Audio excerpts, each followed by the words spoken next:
From champions to being utterly dysfunctional. I still believe that this Liverpool team are capable of something spectacular this season, but time is running out. Helping me go through exactly what is going on at Liverpool, exactly how they can find their rhythm again, is the wonderful Adi Oladipo. Adi, an honour. Thank you very much for getting me here, Rory. This is going to be intense. Yes. So we're going to go straight into the deep end. Arne Slot has abandoned his title-winning formula. Mm-hmm. Firstly, Adi, can you do me a favour and help me understand why? Why would you effectively rip up a blueprint that served you so well in a previous season and try something totally different as you move into a new season? I think he's probably thought that he needs to, I think all winning teams need to do, is move to that next level and try and almost get your contenders, those around you, on the march, and you've already sort of thought what they're going to do and you've already kind of gone above it. I think losing Trent, so he realised he's going to lose his main danger man from that right back position, the person that creates the most goals in the squad, and he's tried to find creation from other places, hence why Florian Wirtz has come in as a replacement, if you like, for Trent, but he can't seem to get Florian Wirtz in a great position. But you see, this is the thing with that side. This is what doesn't make sense to me. Whatever you've thought about Liverpool over recent years, but certainly last year when they won the league, they would never be out-fought. Yeah. Like out-muscled. Liverpool in this era, they're not out-muscled, are they? They're never bullied. Like the power of Gravenberch, the status of Van Dijk. But we don't really have a cruncher in that midfield. And it's easy to make excuses now because I've always said Gravenberch, at the time I've said he's the best midfielder. I think you can argue now Caicedo and Rice have jumped ahead of him. But he's not a cruncher, is he? He sees danger, a bit like Van Dijk actually. Well, Van Dijk doesn't really smash you for tackles. He just kind of outsmarts you. Gravenberch is a bit like that. But I said to you at the beginning of the season, so I don't want to almost pretend it's Monday morning quarterbacking. I said Liverpool have made far too many changes. I said the ties that I used to see Chelsea and United win titles, you add in 1 or 2. Liverpool have tried to add 7. And not add 7, he's tried to then get 6 into the starting 11. Yeah, do you know what? I saw a stat about that, Ed. You know the team that won the league for Liverpool, the team that literally won the league, the game against Tottenham? Yeah. The starting lineup against Tottenham that won the league compared to the starting lineup that lost to Brentford, 4 players. There you go. The game was about, 6 months ago? There you go. How can there be four overlapping players started against Tottenham and starting against Brentford? Yeah, I think too much change. Yeah, I think we've lost the most creative right back in the world. Say what you want about his defensive abilities in terms of just creation. I think we've lost the most creative right back in the world. I think it doesn't help when I think the best goalkeeper in the world, and again that can be argued, no problem with that, but he plays half the season. The guy that's come in, Mamardashvili, is a completely different type of goalkeeper. Can't use his feet like Alisson. Doesn't have the same confidence that Alisson has. McAllister seems to have dropped off a cliff. Yeah. It reminds me a bit of when, in one season, Henderson, Fabinho and Wijnaldum all just lost their legs. Yeah. And I look at McAllister and I think you've lost your legs already. You've spoken about players there. Do you know there are other players that really caught my eye here? I didn't necessarily think it at the time, but losing Luis Diaz, losing Darwin Núñez. Do you know where it became really apparent, the Darwin Núñez one? When I felt like Liverpool won the league last year, everyone will have their moment, everyone will have their line in the sand, but when I felt like they'd won the league, Brentford away. Darwin Núñez. Yeah. Then you're watching them play against Brentford away, and there's no Darwin Núñez to rescue it. Yeah. And whatever you think of, I think ultimately Ekitike and Isak as a duo are better. So let's say Ekitike and Wirtz. Ultimately, I believe that Ekitike and Wirtz will be better than Diaz and Núñez. The problem is, there is something to be said for just being in your peak. Like, whatever you think about Darwin Núñez, he's in the peak of his powers today. Whatever you think about Luis Diaz, peak of his powers today. Florian Wirtz is developing. You're losing players who are at the peak of their powers, 27, 28, ready to win silverware, with kids who are learning and developing. And, I mean, you look at Liverpool's favourable front four. So it would have been Suarez, I wish. Salah on the right, it would have been Diaz on the left. Remember, Cody Gakpo was off the bench in the cup games, and it would have been Jota or Darwin Núñez through the middle. It's now only Salah. Yeah. So as much as Salah's fallen off, again, Salah's got used to playing with Darwin Núñez and Jota. He's got used to playing with Luis Diaz. He understands his runs. Remember, Salah always used to do that ball on the outside of the foot. He understands the run. So all of a sudden, it's like, okay, I don't know what Ekitike is doing here. I don't know. Gakpo's going to... So this is not me making excuses for Salah because he should still be way above where he is. but it's a completely different front four for Salah. He's so, like, what's everyone doing here? What am I doing? Inexperienced as well. Wirtz is coming to the same area McAllister's coming into, and he's like, guys, just stop. Everyone's all over the place here. Trent Alexander-Arnold, Luis Diaz, Darwin Núñez and Harvey Elliott all leave the club. Between them, combined, that's 80 Premier League starts. That's so much experience going out the door, isn't it? Yeah, and then obviously the Jota situation as well. Yeah. So you add that, and you can park the sort of how agonising that is and the mental battle a lot of the players are going through. Just Jota as a footballer. Because there's almost something about Jota where, he's going to get on the ball and he's going to do something. He's going to score goals. He's going to be a bit chaotic sometimes as well. But he would be starting for Liverpool in these games. You wouldn't have to kind of feed in Isak and Ekitike. It'd probably be Jota. So I think the whole front forward line is a shambles. It's all over the place. Good players, but they don't know what they're doing. And then the back line, and I know Van Dijk's getting a lot of stick, but ultimately he's got Kirkes. He doesn't know what Kirkes is going to do. And when Robbo comes on, I like Robbo, but ultimately he knows Van Dijk knows that Robbo's legs have gone a bit. And then there's Szoboszlai, Bradley or Frimpong. And Konate's gone and Mamardashvili. So yeah, Van Dijk's getting a lot of stick, but he's already thinking, what is this? Yeah. Like, what's going on? Like, I'm having to put out fires here and there, and that's not my game right now. The back line is the most surprising thing. It's all over the place. I understand why maybe the forward line would look disjointed. I understand why. But what I never thought would be a problem for Liverpool with Van Dijk, and I appreciate I'm wrong, but I would have said that it doesn't really matter. As long as you put good footballers alongside Van Dijk, they're going to be fine. Like we always say, don't we, almost flippantly, we go, oh yeah, but I could play in that defence. You know when people go, God, that George Graham offside back line, wasn't it good? Yeah, well, I could have played in that defence. And then, so I kind of adopted that policy with regard to this Liverpool back line. You kind of go, well, with Virgil van Dijk there and on form and playing as well as he did last season, you go, with him doing that, it's almost irrelevant. As long as they're good Premier League players, which Konate is, Kirkes is, Frimpong we assume will be, Bradley certainly can be, their defence is going to be fine. But their submission to set balls is mental. It's mental. It's mental. It's actually... And he admitted it. This is where Slot got it so wrong. And I back Slot. I think he's a good manager. But he went, yeah, we don't really know what to do with set pieces. Ahead of the Brentford game, when you're playing Brentford, who are wicked at set pieces and managed by a former set piece coach. Yeah. Like one thing Slot did last season, which people praised, I absolutely hate it, is when he does these post-match interviews and he basically, and there's an arrogance about it. I think it's a Dutch arrogance as well, of just explaining how we beat you. And he's done that a few times, and it's all well and good when you're winning games. When you're losing games, you just need to shut up and get down the tunnel. Yeah. Because this almost like, because, Man United player were free and we decided we're going to come in. I'm like, what are you doing? Stop that, because now they're doing it against us. But yeah, look, Mamardashvili's coming and he's not looked great. He's looked awful, hasn't he? Let's be honest. I got a bit of stick from Liverpool fans because I held him partly and fairly significantly responsible for the defeat. Do you know when he just slices it out of play to give Brentford a long throw? It's like lots of people push back at me. They're like, Rory, you cannot blame a goalkeeper for slicing the ball out of play. Yeah. I was like, hang on a minute. That's exactly what in my opinion, that's exactly what you can blame a goalkeeper for in the modern era. They're coached, they're worked on, they're supposed to be footballers, and people go, no, you got to blame the midfield for constantly laying it back to him. I'm like, no, absolutely not. Don't give away cheap set pieces, particularly throw-ins. When it comes in at that angle, when it comes in at that really low bullet-like angle, it's like, don't give them away. Yeah, and he did, and then you got that issue. A major issue as well is it's Florian Wirtz, isn't it? Like, we talk about Mamardashvili, you talk about Kirkes, you talk about even both Bradley and Frimpong.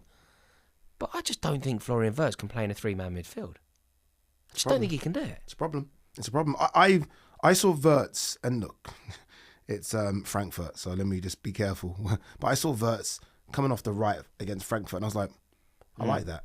I prefer that. But this isn't only a good thing. Weirdly, when I analysed that game straight in the aftermath of watching it, I agreed with you. I was like, wait, this is something about it coming off the wing. Yeah. And then then you see him sort of playing again and it doesn't go his way. It actually opens a door to it not being good news. And here's my opinion, right? What do you reckon? The reason you've positioned this as good news, coming off the right looks all right. The fact that he can do it in Europe like that against a fairly average Frankfurt team, but he can do it in Europe like that, but not in the Premier League, does it suggest that he's not mentally, physically ready for the arduous nature of Premier League? No. And he's not yet. No, and that's a fact. That's a worry. Like, that's not a good thing. That's not a good thing. You can do it on the wing in Europe, but not in the midfield. Not a good thing, but I do League. think Liverpool are trying to... Look, the number 10 position in football almost is null and void now. Liverpool almost trying to bring a number 10 back into football, which just doesn't happen in the Premier League. There aren't that many number 10s anymore. If you even look at the likes of Odegaard, and he's kind of fallen off because number 10s just aren't that. Yeah. When if you think a couple of years ago, Kevin De Bruyne and Odegaard, godlike figures in that number 10 role, it's going to take him time. The Bundesliga is... It's not like when we were growing up, the Bundesliga was something. I think the Bundesliga is a weak league. Struggling now, yeah. Weak league. You only have to go and can see how many goals Frankfurt have conceded in the Champions League. Yeah. It's not that anymore. So it's going to take him time to get up to speed. But he's almost got to have a manager that believes in him. Sometimes Slot plays him. Sometimes Slot drops him. It's not Slot's fault. No, but you can't. It's not Slot's fault. You can't bring him in and bring him out and bring him in and bring him out. Like let him go. There's got to be a time where Slot's got to say, you know what? This is my starting 11. No, he's got to say this. Like even the right back thing. If you are a Frimpong or Bradley or Soboslai, who's playing right back? So what? Because we don't know exactly who Liverpool's starting 11 is. You think that's causing uncertainty? I think it's causing uncertainty in the players' confidence to not know if they're going to play next week. You've got to know your best 11. Like I know Arsenal's. I could drop Arsenal's best 11 right now. And you could have dropped Slots last year. Like last year, it was the same starting 11 weekend. Last year, it was the same starting 11 in one season more than Jurgen Klopp ever used in a season. Yeah. In his time at the club. Exactly.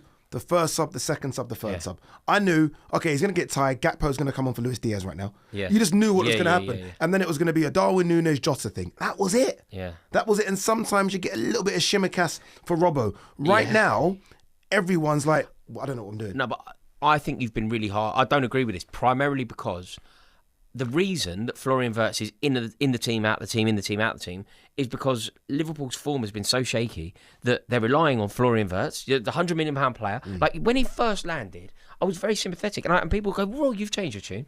I'm like, "Yeah, I have changed my tune," because when he landed, I said he's a young lad learning a new language, learning a new league. Yeah. He can have time to breathe. Yeah. On some level, I probably suggested you could give him a season. That's because I thought they were going to be great. Now the chips are down. Now the ship is sinking. So now I'm afraid all bets are off. It's up to every single individual at that club, especially the £100 million signing. Yeah. Look, under brilliant circumstances, which I thought you were going to be living in, Florian, I would have said that you can have a really easy season. Ease into your Premier League career. Win a league in your first year, which is what I thought was going to happen. Yeah. We'll judge you next year. We won't judge you this year.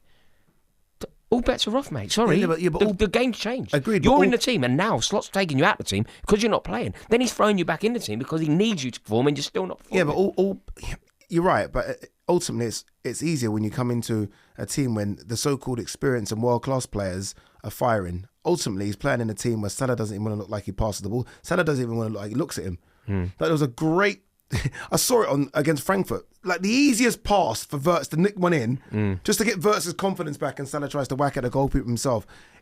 Wirtz would have come into a team that he thought the midfield was set, or at least it would have been, I don't know, Gravenberch and Soboslai and Wirtz, and all of a sudden he's come into a team where everyone is down. And I just feel like it's hindering his performances. Yeah. And it isn't just one player, about 8 players out of form.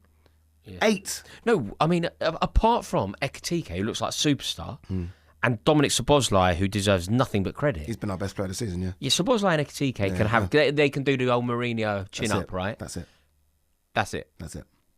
Like, I just can't believe that we're here. Have you seen those Jurgen Klopp quotes? Oh, stop it. Ideal timing for Slot now. I bet Slot's thinking, thanks, Jurgen. Yeah, it's yeah. Like, if anyone hasn't heard it, Jurgen Klopp has basically said that it is possible that he will return to Liverpool one day. Like, that's just not what he needs to hear, is it? No. And Stephen Bartlett, obviously, that was on his podcast. He's dropped that at the most wrong and right time possible. Right time because it's going to blow views through the window. The wrong time because if you're Slot and you've lost 4 games in a row, you don't want to hear that Liverpool's greatest ever Premier League manager is itching to come back to management and come back to the club that love him the most. But that, look, Slot's under pressure, and by the way, rightly so. You won the league and you spent 400 million. People don't care about net spend, and I've said this to you before. You've almost signed £400 million worth of talent. Have got worse. You've got worse. Like the Ekitike Isak thing needs to be looked at. Like you basically signed the same player. They're exactly this carbon copy of each other. Both of them like coming off from the left. Both of them have that kind of lanky, gangly style. Both of them have got a bit of pace, confidence, a bit of arrogance. You've signed the same player. Yeah. And the Frimpong thing, if you wanted a wing back, sign a wing back. You want a right back, you should have signed a right back. Yeah. So he's making mistakes. And now pressure's on. Yeah, Liverpool have lost 4 in a row, dude. Like, I tweeted this and I said it's a crisis. And everyone's like, of course it's a crisis. We won the league and spent 400 million. It's nearly a crisis. That's a crisis, Rory. This is a crisis. I'm not... Dude, we have conceded for the first... Like, in every game, it feels like we concede first. Yeah, there is that. We've lost to Brentford. What do you think of the Me theory? and you said Brentford are going down at the start of the season. This is Brentford without their captain and without their two best forwards and their manager. And by the way, 3-2 flatters Liverpool. Yeah, it weren't a smash and grab, was it? No. When you hear 3-2, you think a smash and grab, but no, it wasn't. They well deserved it. How significant do you think the departure of Trent Alexander-Arnold has become? Because I didn't think it was going to be particularly big at the time. But, you know, when you try and explain where it's hurting Liverpool now, where Liverpool are going wrong, why has Salah's form dipped to such a level, is the answer to a lot of this the stylistic changes that have come because Alexander-Arnold isn't in the team, the impact of Alexander-Arnold not being in the team on his mate, Mohamed Salah? Like, how significant do you think allowing him? Do you think it's massive now, and you can see it. There's no creativity from the back line whatsoever. Like there were times when Konate used to bring out the ball. He doesn't do that anymore. So you're not getting anything from the back line in terms of creativity. Van Dijk's diagonals to Salah are done. So it was almost that partnership with Trent and Salah, by the way, which is an 8-year partnership. 8 years he's been pinging them to Salah, pinging him, creating chances for Salah. The overlaps, everything is now done. Also, he used to be such a threat for Liverpool at set pieces. Everything. And now he just doesn't. You just don't have that. And he had the freedom. Yeah. Because he's bringing it out from right back, no one used to get him. He used to almost have this space of just, I can do what I can do. And it's just completely different. What do you think now then for this season? Like, is there a world where it can be recovered? Like, say something drastic. What do you mean by recovered? Can Liverpool win the league this season? Absolutely not. Absolutely. I'm nowhere. Absolutely. Mate, you must have. There must be alcohol in your cup. Your there. dismissiveness here is too strong. Dude, it's too strong. This isn't accurate. Dude, we have a subpar goalkeeper. One of our centre backs would have struggled to get in the Brighton squad. Kirkes is not as good as he was at Bournemouth. We have no right backs or any decent ones. Our best right back's a centre midfielder. Florian Wirtz is a glorious player, but we have no right to even have a player that can play freely in that number 10 role. Salah is gone. No, but after 5 games, you'd won 5 out of 5, and things were looking good. And we had played really bad in that. And Arsenal would drop points. We'd almost Liverpool. Those first 5 games were almost like the end of season, winning a title. We've just got to win. Start of the season, it should be just free flowing. Everyone, literally, we are hanging on. I think people forget it was 10 men against Newcastle for 45 minutes, and we had a 16-year-old that saved us. Yeah, like we've been hanging on in games and just winning games. There is obviously still a way of doing it. No, there isn't. And I don't know what the formula is. I mean, lots of people are talking about dropping. What wins titles? You've always told me this. Defences. Yeah, but you can sort out a defence. Like Virgil van Dijk, I heard Wayne Rooney talking about Virgil van Dijk recently, suggesting that he's not showing enough leadership. No. If Virgil van Dijk is, but you're just talking about the centre back thing. When I look at the best teams that have won it, I look at your Chelsea team, I think of the Arsenal team, I think of Man United. It was the whole back five. Yeah. You always build from the back to win the league everyone's just saying Van Dijk. This isn't just. I'm assured about Van Dijk. My issue is Konate. My issue is Kirkes. My issue is whoever's going to be at right back. My issue is the fact that we've got Managerial and he's not good enough. Yeah. You can't win it. And then we haven't got that. We haven't got a Caicedo or a Declan Rice. Where, okay, we got a Gravenberch who's nice and he's silky when we're winning. When you got to roll it with sleeves, give me a Caicedo or a Declan Rice. We haven't got that either. I'm just not ready to say that Liverpool are out of the title race. I appreciate that it's difficult. I appreciate that it's a long way off. There's so many twists and turns to come. All it takes is literally 1 week where Arsenal lose and Liverpool win. And suddenly the pendulum swings, the conversation swings, the narrative changes. All it takes, and I appreciate that Arsenal have only lost 1 game this season. That was against Liverpool. So it's unlikely to come. Liverpool look far more likely to lose than Liverpool. Liverpool will get a win. Literally 1 swing. Liverpool will get a win, and we've got Villa on the weekend. Liverpool will probably beat Villa. But then Liverpool aren't winning the next 2 or 3. We aren't winning, win. If you beat Villa or Man City, that would suggest... I've seen horrendous Liverpool sides in the Premier League, and this isn't like the team when Van Dijk went down and all of a sudden it's Fabinho and potentially who was it? I can't remember. It was at the back. We can't remember. Clavan. It's not that bad, but this team is really bad. Like we haven't got the players in the squad in order for Liverpool to play the way they want to play. We need a defensive midfielder. We don't have that. Okay, so why doesn't Arne Slot then find a new way of playing? And if he does, if he gets it right, remember, it's always small margins. Mohamed Salah could easily find form tomorrow. Like the goal that he scored at the end of the Brentford game was amazing. If Slot, and I believe he's a very gifted manager, genius-like at various points, in the way that he revolutionised Gravenberch, for example, was a genius move. If he looks at the back line and goes, okay, what we're going to do is we're going to do something that we can't predict. I'm making this up, right? But he goes 5 at the back. What we're going to do is we're going to bring Joe Gomez in. We're going to go 5 at the back. I can't believe he's not brought Joe Gomez in at right back. At right back, I cannot believe it for the life of me. Just be solid. Just a solid centre back, like what Man City and Arsenal. But let's say one of those moves happen. What I'm saying is, and I do stand by this. I don't think you're addressing how big a Salah problem this is. 7 points isn't a lot at this stage of the season. A Salah problem. I am seeing a drop off, and I love Salah, but the Liverpool have a Salah problem here, and it almost reminds me a bit of when Real Madrid got rid of Ronaldo, and he went to Juventus and he scored goals. He ticked his own boxes of score goals, but Juventus fans look at him in disgust, like didn't work.